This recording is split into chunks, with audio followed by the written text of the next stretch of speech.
Everyone আসসালামু আলাইকুম, welcome back to my new video. সবাই কি অবস্থা, কেমন আছেন? আই হোপ সবাই ভালো আছেন, সুস্থ আছেন। আলহামদুলিল্লাহ আমরা অনেক বেশি ভালো আছি। তো আজকেও ভিডিও শুরু করলাম সকাল থেকে। তো আজকে যা রান্না করব সবগুলি খালা একসাথে কেটে নিয়েছি। আজকে অনেক সুন্দর ট্যাংরা মাছ আনা হয়েছিল, দেশি ট্যাংরা মাছ। তো ওইগুলি খালা কেটে ধুয়ে রেখে দিয়েছি। তো ফ্রিজে আজকে রান্না করব না, তো আজকে প্রথমে রান্না করে নিচ্ছি লাউ শাক দিয়ে চিংড়ি মাছ দিয়ে একটা তরকারি। তো লাউ শাক দিয়ে চিংড়ি মাছ দিয়ে ঝোল ঝোল করে তরকারি রান্না করলে খেতে কিন্তু খুবই মজা লাগে। তো এখানে পরিমাণ মতন সব ধরনের মশলা দিয়ে ভালো করে কষিয়ে নিয়েছি। তারপর হচ্ছে এখানে লাউ শাকগুলি দিয়ে দিচ্ছি। তো লাউ শাকগুলি দিয়ে এখন সুন্দর করে লাড়া দিয়ে দিচ্ছি। লাড়া দিয়ে তারপর ঢাকনা মোড়া দিয়ে দিব। একবারে ঢাকনা ব্যবহার করব, আর ঢাকনা দিব না, বেশি ঢাকনা দিলে কালার নষ্ট হয়ে যাবে। তাই তো কিছুক্ষণ ঢাকনা মোড়া দেওয়ার পর তারপর ঢাকনাটা উঠিয়ে আবারও লাড়া দিয়ে দিচ্ছি। আর মাশাআল্লাহ কালারটা কিন্তু খুবই সুন্দর আছে, দেখে বোঝা যাচ্ছে কতটাই খেতে মজা হবে লাউ শাকের তরকারিটা। আর আমাদের কাছে অনেক বেশি মজা লাগে এই তরকারিটা। তো ঝোল ঝোল করে রান্না করব।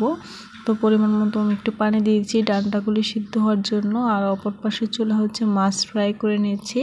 তো আজকে বড় সাইজের একটা মাছ আনা হয়েছিল, তো এটা হচ্ছে কার্ফু মাছ বলে, ওই কার্ফু মাছই রান্না করা হচ্ছে।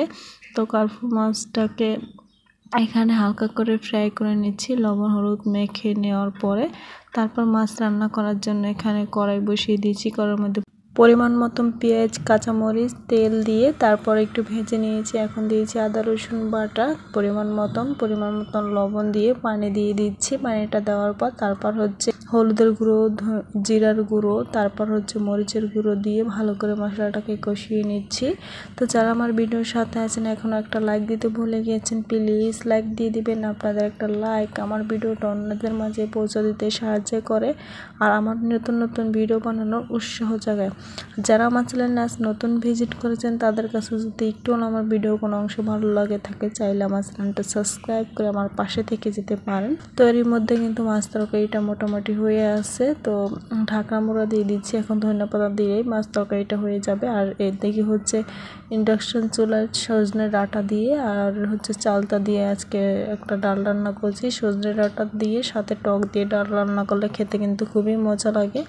তো সজনে ডাঁটাটা দিয়ে দিচ্ছি আর চালতাগুলো একটু সিদ্ধ করে পানিটা ফড়ায় নিচ্ছি। এতে করে ডালটা কালো হওয়ার সম্ভাবনা থাকবে না। যদি কাঁচা অবস্থা দেয় তাহলে ডালটা একটু কালসা হয়ে যেতে পারে। তাই তো এখানে ডালের মধ্যে দিয়ে দিচ্ছি চালতাটা দেওয়ার পরে। তারপর দুপুরে রান্না আর কোনো ভিডিও করা হয়নি। তো এটা হচ্ছে মেহেদি আর আয়েশা হচ্ছে ফুড পান্ডার থেকে খাবার অর্ডার করে আনা হয়েছে। তো এখানে ছিল মিট বক্স, তারপর ছিল রাইস, আবার সাথে ছিল চিকেন ফ্রাই, আবার একটা বার্গার ছিল।